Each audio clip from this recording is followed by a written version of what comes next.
heading to Flinders Park in Melbourne, where the Ford Australian Open final will be played later today between Andre Agassi and Pete Sampras.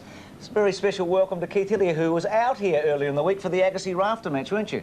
Great excitement, Bruce. It didn't serve up the result that we would have hoped for, but it was exciting, as has the whole tournament. Today's final will be something special. I'd like to say that I've missed Max during the break too, but my New Year's resolution, Bruce, is to be truth. Well, he is. I've got to tell you, he's still here. Max, who are you going for today, Agassi or Sampras? The fellow with the funny pants. You mean Sampras? Yeah. Who do you like, Keith? Agassi. I think he's a special, and I hope that they bet evens, as has been suggested this morning. He wouldn't. You told me a minute ago off air that he wouldn't pass the pinch test. Well, that's got nothing to do with his tennis ability, has it? He is unique, isn't he? Oh, it's sensational. He's a freak. Yeah. You love him, Keith? Yeah. Oh, yeah. Well, I always thought he was a bit strange, didn't you, Max? Tell me, Keith, when is the last time you would have passed the pinch test? Yeah, we'd have to go back too far, Max.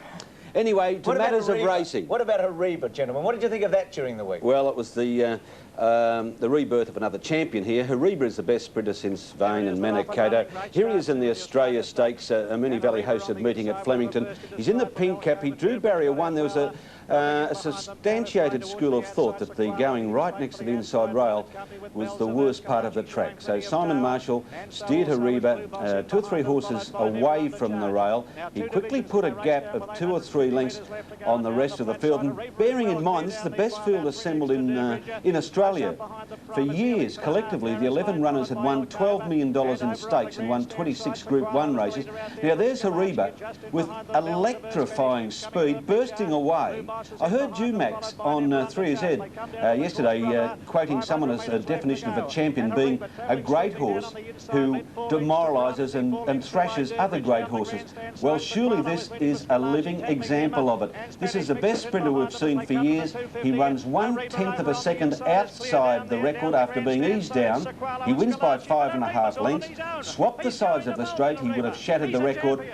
Ridden out totally, he would have beaten the record. That's a sight that you won't forget in racing for a long time. What, you concur, Max?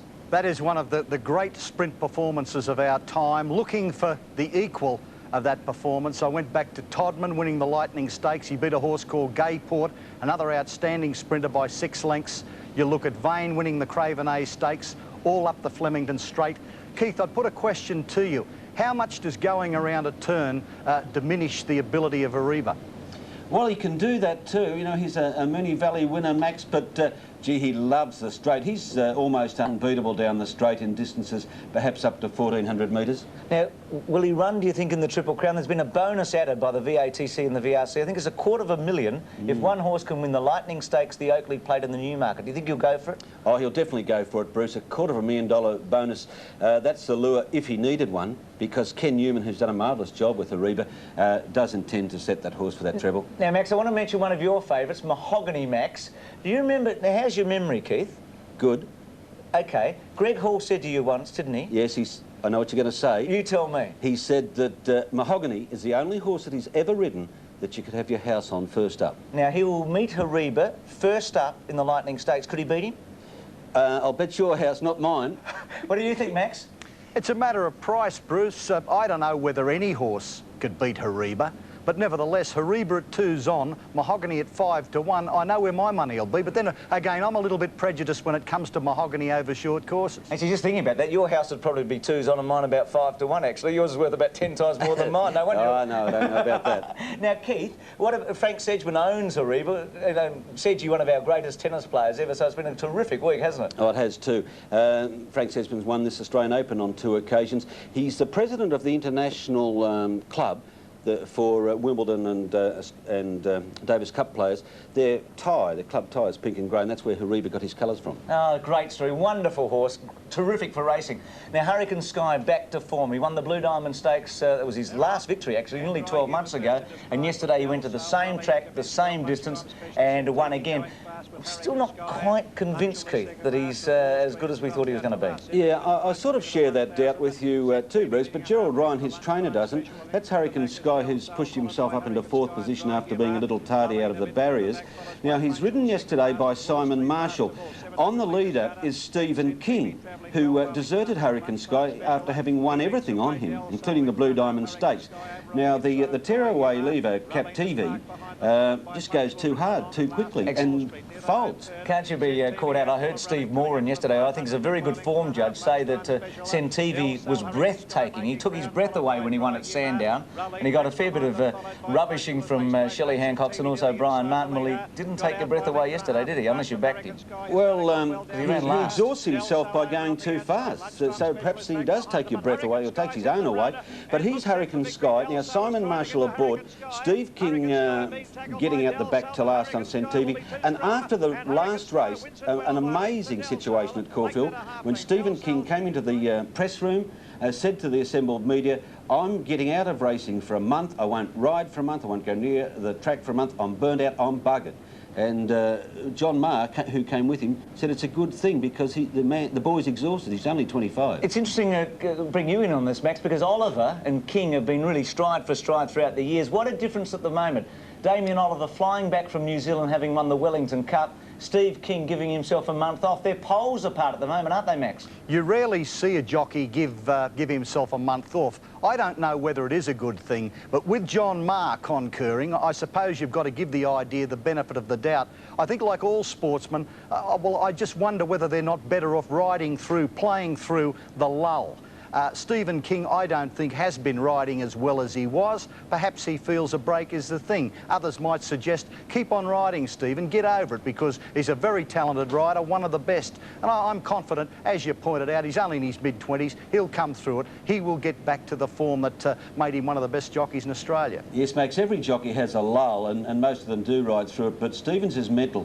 He's mentally fatigued. He knows he's not riding well. He just wants to get away from it. And I think if he keeps riding below the ability that he possesses, it's going to do him give him more mental stress. Tell you what it suggests, Keith, sorry for interrupting, is that John Maher's not too confident about the next month. If John Maher's saying, Stephen, take a month off, I mean, this is a very important part of the year. He's his #1 rider.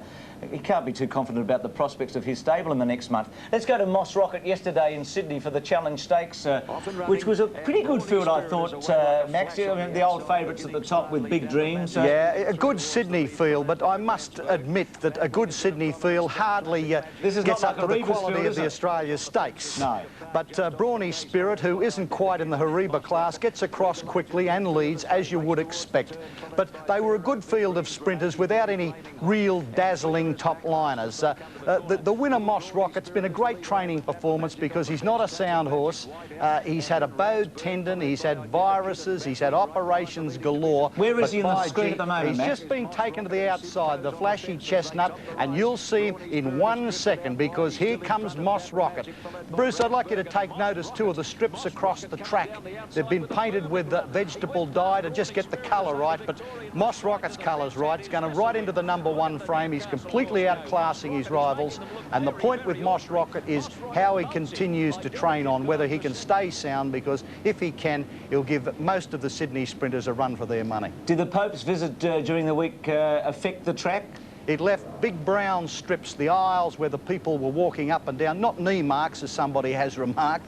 These were the wear marks. The AJC dyed them with vegetable dye, although they say that the horses are colourblind. It doesn't make any difference. But one horse yesterday, Baryshnikov, who was going down to Melbourne, according to his rider, Len Beasley, the horse just didn't handle the quote, crossings, unquote, at all, and it was like he was running into a hole. The steward said that he may have been colouring up his description somewhat. OK, yes, Moss Rocket, 5th in a Golden Slipper Stakes behind Bint Marsgay in '93. You mentioned Damien Oliver, Bruce. It was his first win at 3,200 metres, so another milestone for the champ. On a horse called Ed winning the Wellington Cup. Catch you next week, Max. My pleasure. And you too, Keith. Who's your tip for the tennis? I'm going for Sampras. OK. Should be a tremendous match. A break. Kate's back after this with the update, the latest scores.